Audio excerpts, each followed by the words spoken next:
Hello guys, আপনারা সবাই কেমন আছেন? আমিও ভালো আছি। আজকে সুন্দর একটা ভিডিও নিয়ে আপনাদের সামনে হাজির হলাম।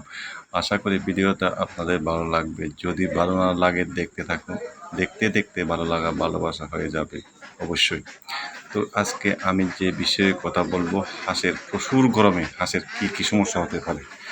প্রচুর গরমে সর্বপ্রথম হাঁসের ঠান্ডা লাগতে পারে, দ্বিতীয়ত হাঁসের পা ফোড়া রোগ হতে পারে এবং জ্বর আসতে পারে।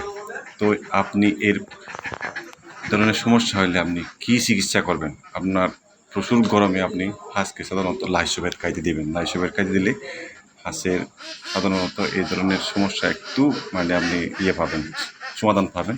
এবং দ্বিতীয়ত যদি ঠান্ডা লেগে যায় তাহলে আপনার মাইক্রোনিট নামে একটা মেডিসিন আছে। এই মেডিসিনটা ঠান্ডার জন্য খুব ভালো।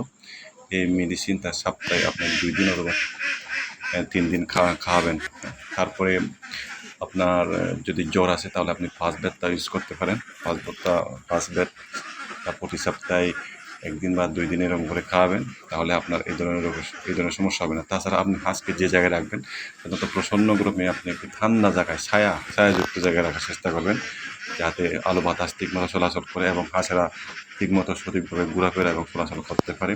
তাহলে আপনার এই ধরনের রোগটা, এই প্রচুর গরমে আপনার হাঁসগুলো অনেকটা সুস্থ থাকবে।